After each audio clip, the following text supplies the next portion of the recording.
in my mind, we need to have enough courage to denounce the recolonization of Africa right now and today. It's bad.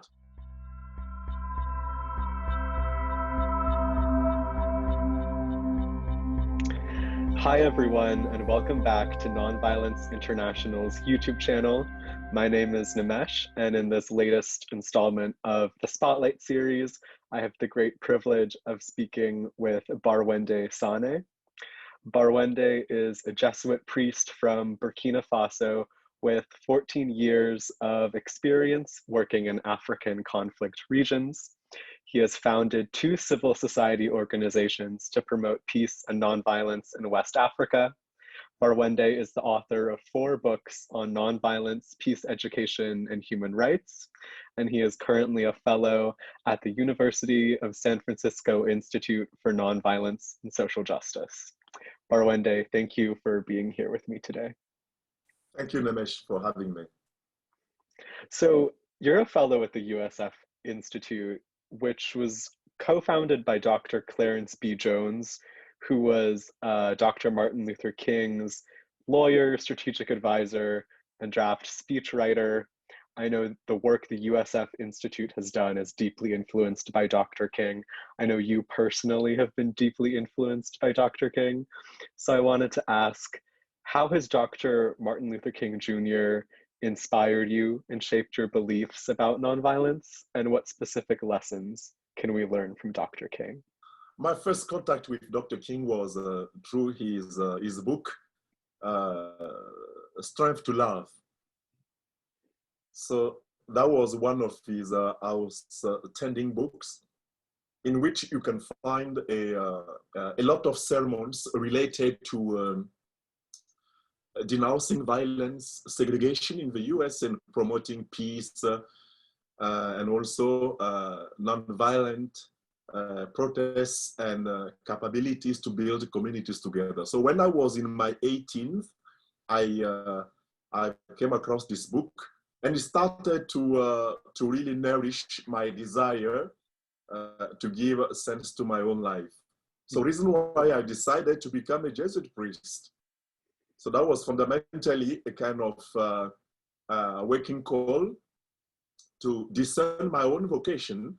And I did not become a priest to lead people to heaven necessarily, but to help people make this world a better place to live. And that was fundamentally nourished by my my readings of Dr. King. And when I started to attend higher studies, universities, and all the rest, I really started to read him very deeply. And now being at the USF Institute for Nonviolence Social Justice, it's really deepening this curiosity with Dr. King's ideas and encountering people like Dr. Clarence Jones. It's a really a real blessing. So you see face to face people who touch Dr. King, and this is really nice. So for me, what lessons can we really learn from Dr. King? The first lesson I have in mind, it's his audacity to be constantly awakened to question our world. And second, when you look at our problems today, we need people who can develop his boldness, his capacity, his audacity to raise uncomfortable questions and help policymakers to think about what can be better for all of us.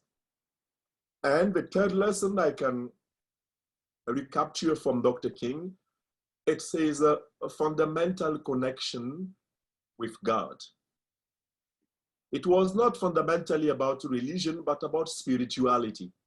Spirituality is more than religion.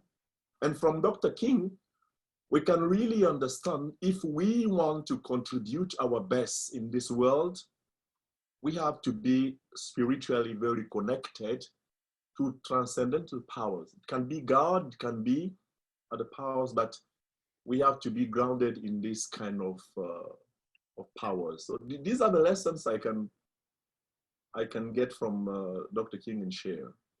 One aspect of Dr. King's legacy that is sort of underappreciated is his deep concern with anti-colonial struggles in Africa and India and around the world.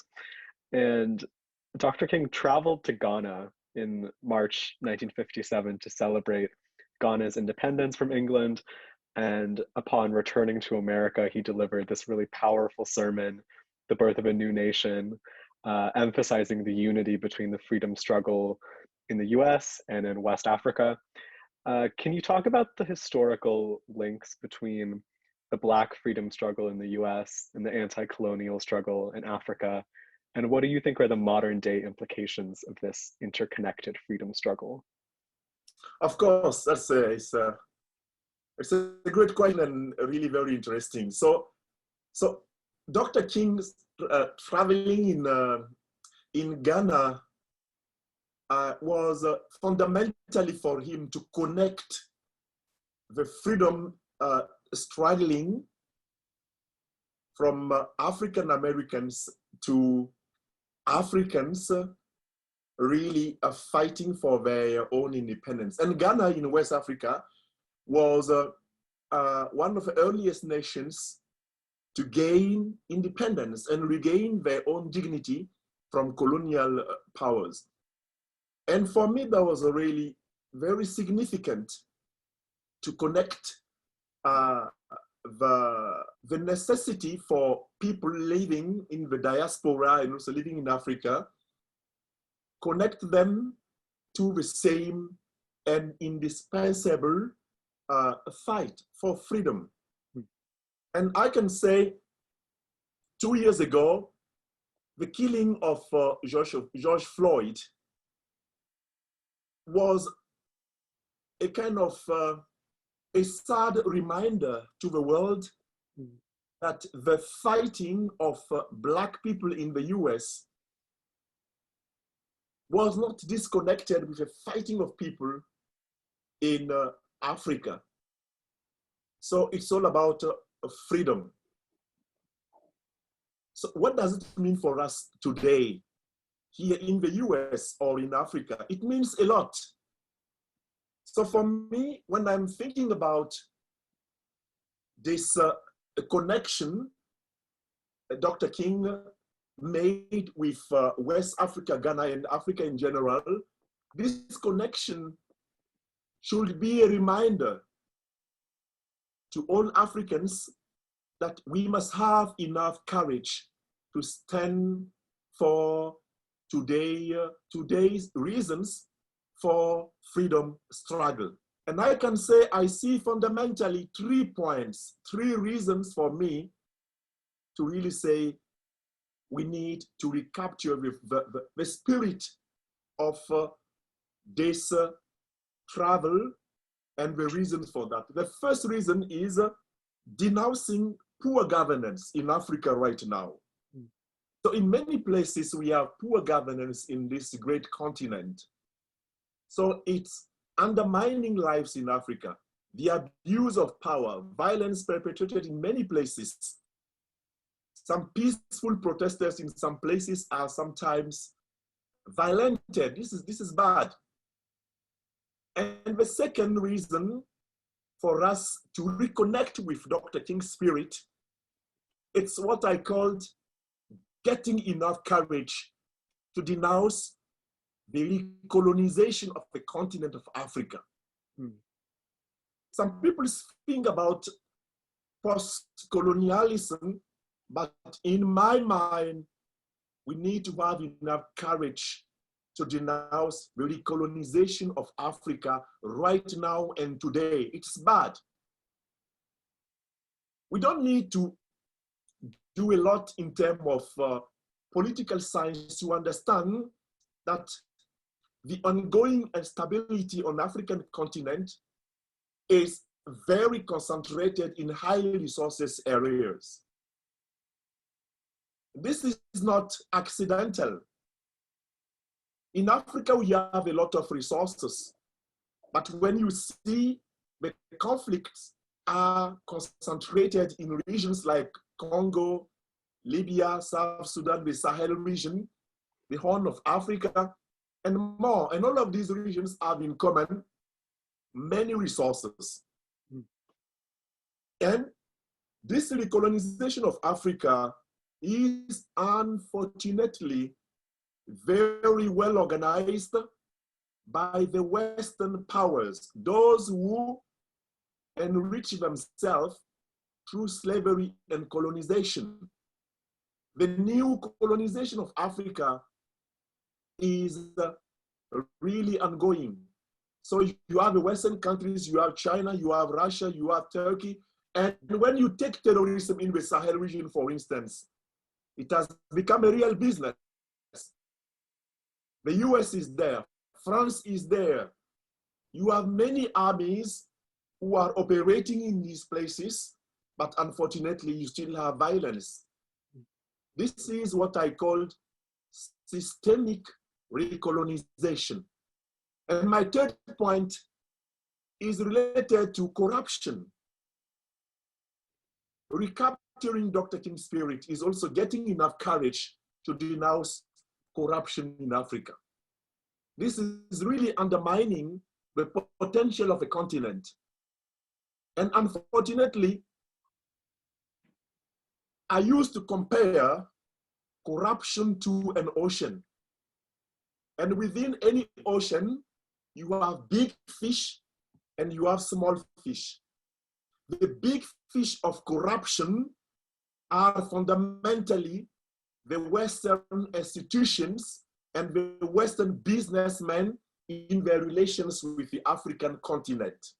And the small fish of corruption are, of course, African leaders, African businessmen, and all the rest. When you take, for instance, some former African dictators like Mobutu Sese Seko, Jean Bedel Bokassa, or Idi Amin Dada, these people are denounced as corrupt leaders, but their money was taken from Africa to be secured in Western banks. Who is really corrupt? So this is something, if we have the spirit of Dr. King, we must have enough courage to denounce.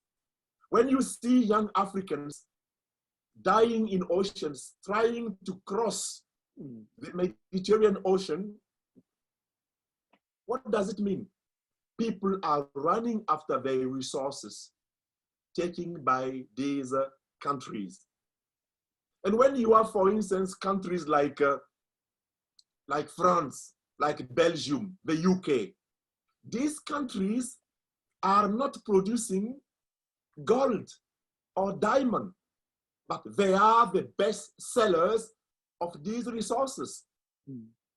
Meanwhile, their former colonies are sinking. There is something to denounce here.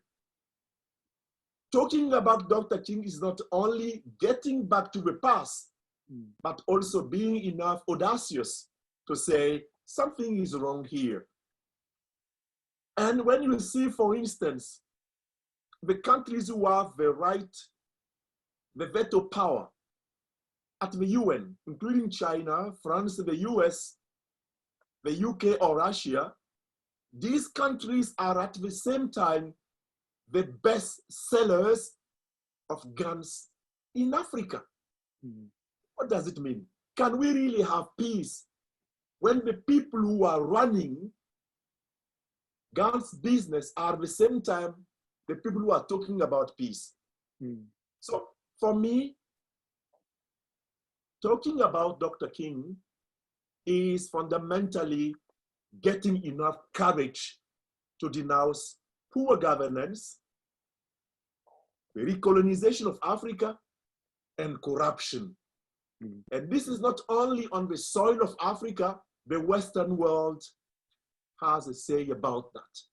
The day people will decide to stop corrupting Africa, this continent will move ahead in terms of development. So this is what I can say in terms of thinking about the our capacity to recapture Dr. King's mind for today? I think that your idea of this systemic recolonization of Africa is a really important one to talk about and really useful.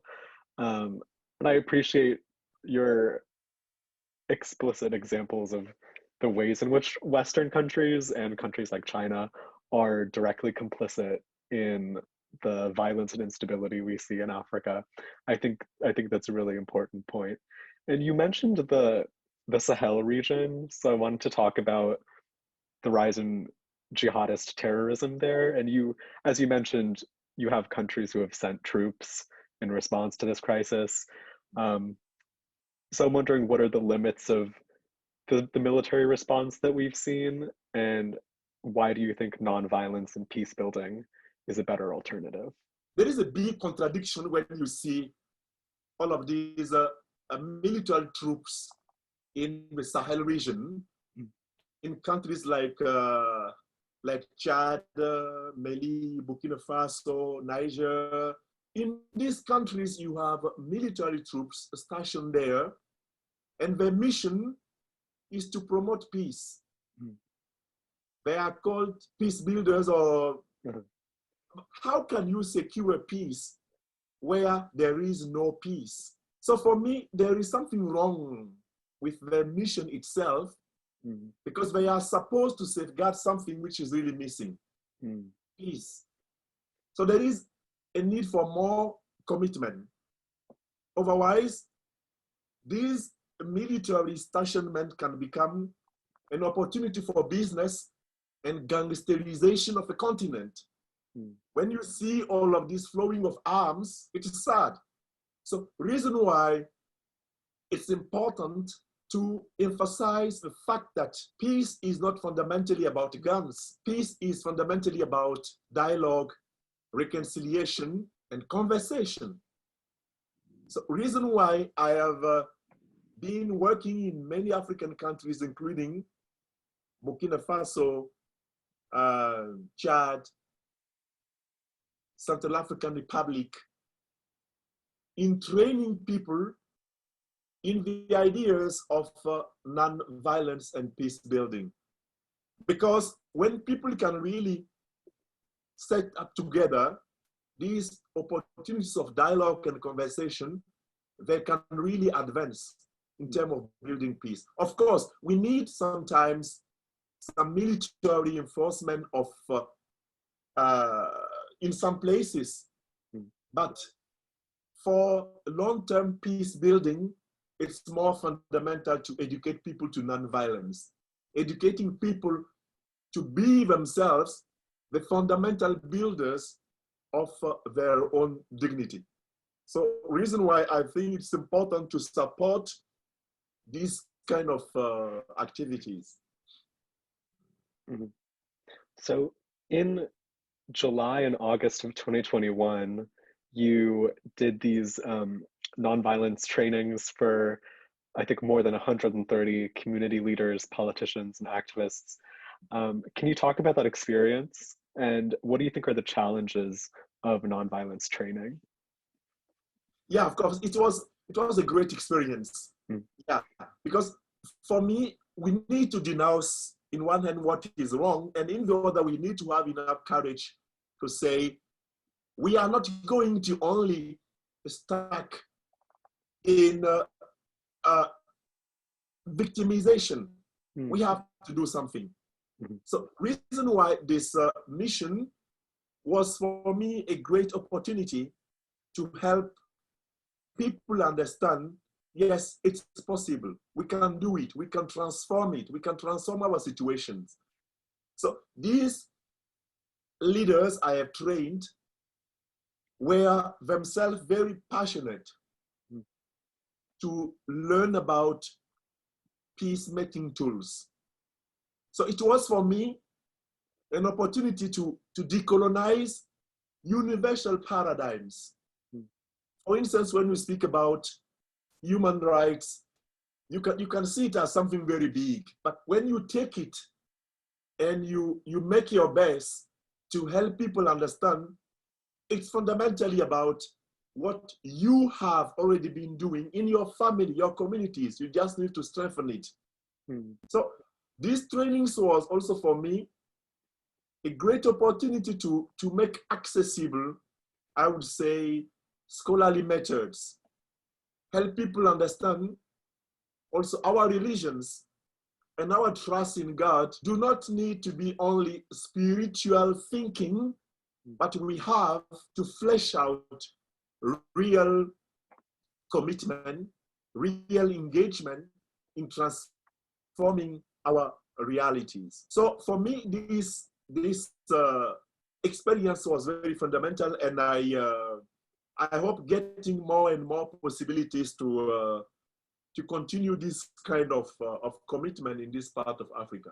Yeah, that's awesome. I think it's great that you were able to do the workshops that you did. And as you say, I hope you can continue to do them in the future to empower people in West Africa to build peace in their communities. I think that is a great place to end our interview. Barwendé, thank you so much for taking the time to be with me today. Thank you, Nimesh. Thank you. It was my pleasure.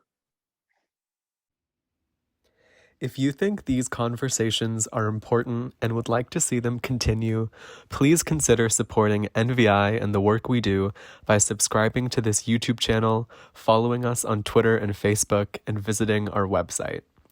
Also, please consider donating to our organization. Every little bit counts to help build a more just and nonviolent world.